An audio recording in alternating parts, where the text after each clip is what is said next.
O Rui aqui para começar a atualizar nosso giro aqui, sempre atualizando informações para a gente. Obrigada, viu, Rui, pela sua participação. O Rui é fiel. Ontem eu estava assistindo a Sara Live e estava ele lá na Sara Live também, assistindo o Marcos Saravalli. Legal, gente, já estou com o Pedro Menin de volta aqui, já conexão restabelecida. Pedro, estava falando que é a primeira vez que a gente se fala agora em 2021, a gente conversou no ano passado, já te desejo um feliz ano novo para você, tá bom? Muito obrigada pelo seu tempo, pela sua participação. Bom dia. Obrigado a vocês, Paula, Marco, mais um convite aí. Feliz ano novo para vocês também. E tamo aí. Prazer Obrigada, estar Pedro. aqui. Eu tenho várias, prazer é nosso. Eu tenho várias perguntas aqui para te fazer, mas eu queria começar repercutindo a matéria que saiu ontem no Fantástico sobre day trade. Acho que teve bastante repercussão nas redes sociais sobre essa reportagem. Eu queria que você falasse para a gente como que você, como trader profissional, enxerga os riscos de uma pessoa que acaba começando nesse tipo de operação sem muita experiência, já achando que vai ganhar muito dinheiro rápido e fácil. Qual que é a tua visão em relação a isso? Exato. Por coincidência, eu estou em viagem, mas acabei vendo a matéria ontem e falei na mesma hora com o meu sócio sobre produzir um vídeo falando sobre o estudo da FGV. Eu acho que ele traz algumas verdades e a matéria de ontem trouxe algumas verdades também, tá? Mas é complicado você colocar uma verdade absoluta nesse tema, tá? Eu lembro que a última vez, a última participação que eu fiz no programa, eu cheguei a comentar sobre esse ponto, mas basicamente a discussão é a seguinte: o estudo ele mostra a evolução de investidores iniciantes, pessoas que começaram entre 13 e 16, e aí quem fez o primeiro trade nesse período e depois dessa janela inicial até 2018. Então, assim, o que ele mostra é que realmente iniciante perde mesmo. Iniciante perde mesmo. Então, o problema de se interpretar o estudo ao pé da letra é que você acha que o universo todo de pessoas que fazem day trade perdem.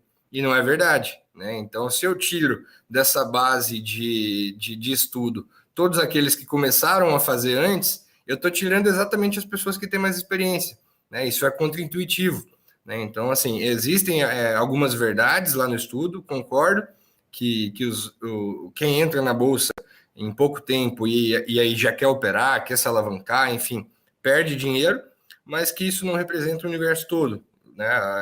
O que eu concordo também é que a minoria é vencedora, isso é normal, né? Toda atividade de alta performance é normal que a minoria das pessoas que tentem fazer a atividade sejam bem-sucedidas, mas eu acho que é um problema metodológico do estudo.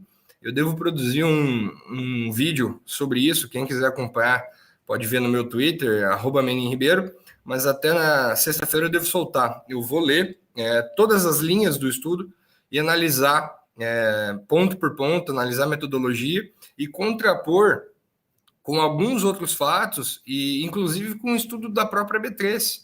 Né? A B3 divulgou no comecinho do ano aí, dados sobre o fechamento de 2020, mostrou que a maior parte das pessoas ganharam dinheiro com day trade. Então, assim, eu acho que se trata de uma... Como eu falei, tem algumas verdades, mas se trata de uma confusão metodológica. Né? Então, acho que precisa ser melhor esclarecido e conheço o autor, o Bruno, já falei com ele no Twitter algumas vezes, e quando saiu esses dados da B3, ele inclusive foi questionado por muita gente lá. Ué, mas o estudo não dizia que de 98 mil pessoas, só 500 conseguiram, e depois mais que R$ 100 sobra tipo um número muito pífio. E aí ele falou, cara, eu nunca disse que não é rentável, né? Não é bem assim. Mas, enfim, dentro do universo do estudo está correto. E dentro do contexto da matéria do Fantástico faz algum sentido. Só que não representa o universo todo. Isso que precisa ser esclarecido. Agora, é uma verdade porque eu aceito totalmente. Quem é iniciante e quer pular etapas, quer começar em D0 já, operar grande, achar que entende, vai perder dinheiro. Isso não tenho dúvida alguma. Você tocou aí num ponto, né? A gente sabe que muitas pessoas vivem, né, do mercado fazendo esse tipo de operação. Inclusive, você falou que tem realmente, você até acredita que uma minoria que acaba realmente tendo sucesso e que muitas vezes a grande maioria aí, por uma falta de aprendizado, por uma falta de estratégia, acaba realmente não obtendo sucesso. É difícil, o Pedro, ter essa consistência para gerar esses resultados? O que o investidor que realmente quer tentar fazer um day trade, quer começar a seguir esse tipo de estratégia, o que ele precisa ter para ele conseguir obter sucesso, para ele não mais perder do que ganhar? É só uma questão mesmo de ensino, de educação, de estratégia? O que você fala para essas pessoas? Tem muito essa questão de ensino, mas também pesa muito, acho que o psicológico, né? O grande ponto é o seguinte: quando você quer ser jogador de futebol profissional, você não vai simplesmente, quero ser jogador, pegar uma bola, uma chuteira e ir para o campo. Você não vai entrar num clube assim. Assim como você não vai ser tenista, você não vai ser nadador olímpico, enfim. Agora, o problema da bolsa é um comentário que estava na matéria do Fantástico ontem, e eu concordo muito. O problema dos iniciantes é que é muito fácil o acesso. Então, você entra lá com uma corretora, você tem, para day trade, alavancagem de 20, 30, 50 vezes, é muito fácil. Geralmente, você tem uma sorte de principiante, ganha uma, duas vezes, acha que é fácil, vai aumentando cada vez mais a mão. E a plataforma tem um visual que parece um videogame, né? Então, o cara se encanta. É fácil, é legal, é um lazer, é um videogame e não tem erro, né? É só estudar, ler qualquer livrinho, ver algum videozinho e aplicar alguma coisa. Mas não é bem assim, né? E contribui muito para essa ilusão. Acho que não só as plataformas e as corretoras que dão muita liquidez, mas também como é que eu posso dizer? Pessoas mal intencionadas no meio educacional, né? A gente tem um projeto para treinar traders e a gente vê como pessoas que apelam muito mais, prometem retorno, falam, pô, é fácil, você vai conseguir muito rápido, enfim, essas pessoas vendem para 1 milhão de CPFs, 500 mil CPFs, né? Esse universo completo de professores, né? Entre aspas, professores mal intencionados.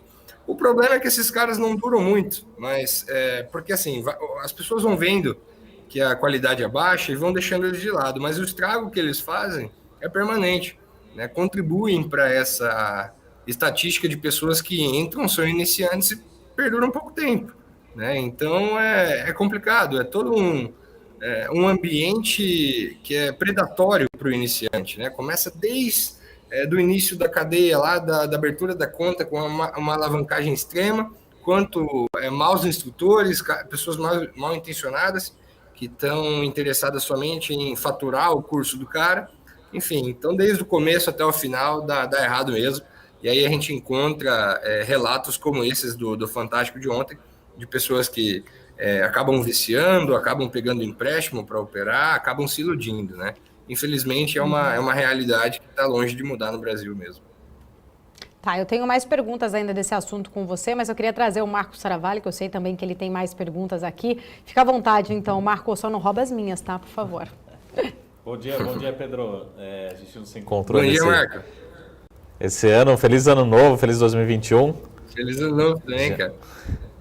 O Pedro, a gente tem muito assunto para falar realmente essas 2 semanas. Parece que o reportagem aí na Globo realmente fechou a semana com um assunto, com um tema, né? Mas a pergunta que eu deixo é o seguinte: você provavelmente tem esses dados, essas estatísticas, mas quanto tempo leva, o inverso, né? Quanto tempo leva para realmente construir, para você virar um bom trader? Assim, a gente está falando de meses, de anos, realmente quanto que é um tempo? Você fala assim, não adianta falar que num curso de final de semana você vai ser um bom trader, que, como você falou, realmente a probabilidade é muito grande de quebrar, de sair machucado. Mas quanto tempo leva realmente para a gente ter um trade, realmente virar trader, né? Ou seja, negociar todos os dias e sair vencedor, né? Como é que a sua experiência ou quem você conhece, quanto tempo de construção desse profissional, né? Tá, vamos lá. Um ponto que eu acho que é importante antes, você comentou sobre operar todo dia. Eu, na verdade, sou bem contra isso, tá? A FGV, inclusive, o estudo dela pega os investidores, traders, iniciantes que operaram todos os dias. Isso é errado. Nem todos os Aham. dias a gente tem oportunidades, né? A gente fala isso muito para os alunos. Você, como trader, não é funcionário da B3 que precisa bater cartão 9 horas na entrada e bater cartão às 6 horas da tarde na saída. Esse pensamento de que um trader precisa operar todo dia é errado. E eu tendo a dizer que quem opera todo dia, na pessoa física, vai tomar um ferro também. Mas, enfim, falando agora sobre tempo, isso eu acho que é muito pessoal. Por exemplo, é muito a curva de aprendizado de uma pessoa que tem 20 anos, passou a pandemia agora sem fazer nada, sem trabalhar, sem estudar, conseguiu se dedicar a isso o ano todo, é muito diferente da curva de aprendizado de alguém com 50 anos, que está começando agora e dividindo essa responsabilidade com criar filho, com trabalhar. Então, é muito pessoal essa resposta. Mas eu acho que, assim, falando no meu caso, eu comecei a ter o mínimo de consistência, e aqui eu quero dizer o quê? Eu comecei a ganhar mais do que perder e entender por que eu comecei a ganhar mais do que perder, né? Isso é importante. Às vezes você vai ganhando, vai ganhando, vai ganhando na sorte, mas você não entende. Então, o mínimo de consistência foi com 8 meses de tela. Mas eu operava pequeno, operava o que eu sabia fazer e sempre me apoiei muito em pessoas mais experientes, né? Acho que isso é muito importante.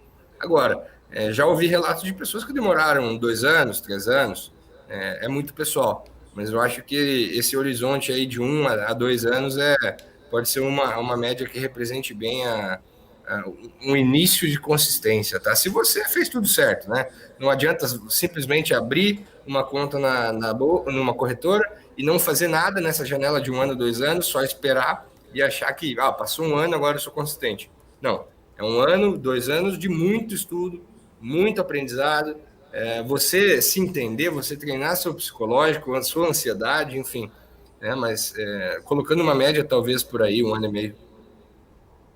Uhum. O Pedro, só para a gente voltar àquela sua frase, então, eu vou fazer aqui um trocadilho, mas ver se você me entende. Então, assim, só para entender, então quer dizer que o bom day trader é aquele que não é day trader, ou seja, o bom day trader é aquele que realmente não necessariamente opera todos os dias, é aquele que realmente entende muito bem do mercado e espera os melhores momentos para operar. Vamos entender um pouco melhor disso para deixar claro, para não ficar também, eu preciso operar todo dia, operar na abertura, no leilão, enfim. Como é que realmente é o dia a dia, pelo menos na sua experiência, né? Vamos lá. O bom day trader não é o cara que opera todo dia. O bom day trader é o cara que sabe usar o day trade como uma ferramenta auxiliar, tá? Os melhores traders que eu conheço, e nisso eu incluo entre eles o Marcelo Oliveira, que é meu sócio na Quantity, eles têm uma carteira de longo prazo, que seja um percentual pequeno do patrimônio, isso é relevante, mas tem uma carteira, vai fazendo movimentos táticos nessa carteira com as técnicas que a gente tem e, eventualmente, quando existe uma oportunidade, você opera. Então, vou citar uma oportunidade. Sexta-feira, eu até comentei no Twitter que eu vi um fluxo muito relevante no mini índice, vindo da corretora JP Morgan. Isso foi assim, um fluxo que eu nunca tinha visto na vida. Não pelo volume, mas pela intensidade. O volume dentro daquela janela de prazo, né? Então, assim, esse é o tipo de trade que, para um day trader bom, um cara que tem uma boa tática, uma boa estratégia, é técnico, cara, é um presente que cai do céu. Um fluxo totalmente claro, enfim, você tem tudo para fazer. Mas durante o dia você não teve essas oportunidades. Talvez tenha tido na abertura, mas ao longo do dia não teve. Então, assim, o cara que não entende isso, que o day trade não é uma profissão para ficar batendo ponto, e sim uma ferramenta auxiliar para você usar eventualmente, ele realmente vai quebrar. Ele vai ficar caçando trade o dia inteiro e vai quebrar. Isso é mais comum com os investidores individuais, os investidores iniciais, tá? Os iniciantes. Então, o cara acha que ele tem que operar toda hora, todo momento, que é como se fosse o antigo trabalho dele, que ele tem que bater ponto, e nisso ele vai dilapidando cada vez mais o capital dele. Chega uma hora que ele quebra e ele desiste de bolsa. Ele fala, isso aqui é enganação, isso aqui é maldade da corretora contra mim. Na verdade, não. É que ele fez tudo errado, né? Começou do jeito errado. Então é basicamente isso. Tem uma pergunta aqui. Ô, Marco, posso fazer uma aqui? Pode fazer. A gente sabe que tem muitos temas, né, o Meni? Tem uma pergunta aqui do Edu Mancini, o Pedro, ele pergunta o seguinte, se essas questões relacionadas ao day trade acontecem em outros países também, ou é mais em evidência aqui no Brasil mesmo? Não, acontece. A questão assim de iniciantes serem mal sucedidos, eu acho que isso é universal, né? Não tem como você se tornar um profissional de alta performance do dia para a noite. Eu acho que isso é universal. Agora, o que existe de diferença, acho que de um país para outro, é nível de ferramentas, estrutura que o pessoa física tem, enfim. Nos Estados Unidos, por exemplo, é uma cultura muito mais difundida, né? A gente viu isso, inclusive, nesse movimento recente da GameStop. A cultura de investimento entre pessoas físicas, a cultura de day trade entre esse público lá é muito mais difundido. Né? Então, aqui a gente ainda está engatinhando, né? E esse é um ponto importante também para comentar sobre o estudo da FGV. Ele se dá numa janela de bear market. Ele pega investidores iniciantes que, por si só, já têm a probabilidade muito grande de se dar mal, de serem mal sucedidos, mas ainda pega numa janela de bear market, que assim, sinceramente, eu acho que polui totalmente o estudo, né? Se você quer fazer esse estudo, acho que você tem que pegar uma janela maior e, a menos que você deixe claro isso no título, mude a metodologia para pegar todo o universo de investidores, não só os iniciantes. Se você pegar as pessoas menos preparadas no momento mais difícil, para mim, sinceramente, é óbvio que o resultado vai ser negativo, não teria como ser diferente. Né? Então, são pontos e pontos, mas com certeza a realidade mundial para iniciantes deve ser essa mesmo. O Pedro, só para você citou lá da GameStop lá na semana passada, aqui também tivemos na semana passada, estamos tendo ainda em relação ao IRB aqui no Brasil. Para um day trader ou para quem está no trading, qual que é a melhor sugestão que você dá? Então, por exemplo, não, vamos embora, dá para ganhar dinheiro, ou provavelmente tem muita gente também que está perdendo dinheiro, vai sair machucada, ou é melhor nem acompanhar esses movimentos, porque realmente você não tem informações, você não tem dados, enfim.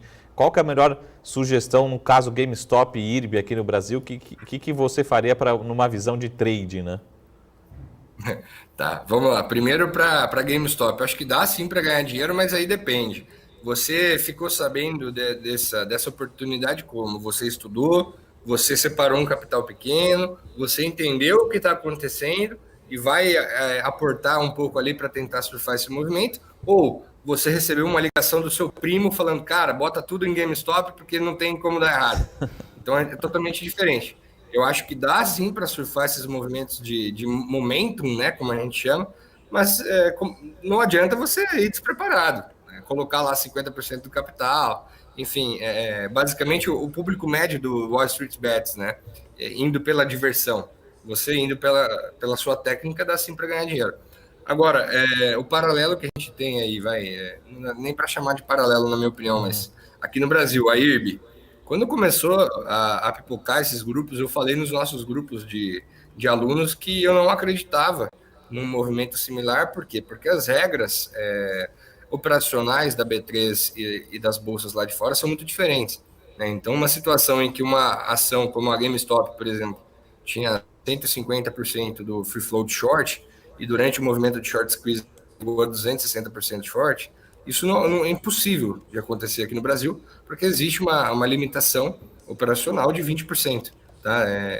Pouquíssimas exceções permitem extrapolar esse limite, mas enfim, a gente vê alguns movimentos de short squeeze no Brasil, mas com essa intensidade é muito difícil ser por short squeeze. Aí pode acontecer bolhas por outros tipos de motivos, mas por short squeeze é complicado. E no caso da IRB especificamente, um ponto que chama atenção também é que o percentual do short em relação ao free float da companhia era de quase 9%, infinitamente menor que dos casos das companhias americanas que os usuários do Wall Street Bets estão puxando. Então, assim, é uma dinâmica totalmente diferente, é uma situação totalmente diferente, mas as pessoas acham que não fazem essa comparação técnica. Eles simplesmente falam, pô, tem short no papel e o papel caiu muito, vamos puxar. Mas não é bem assim que funciona, né? Então, esse tipo de movimento que a gente vê na IRB,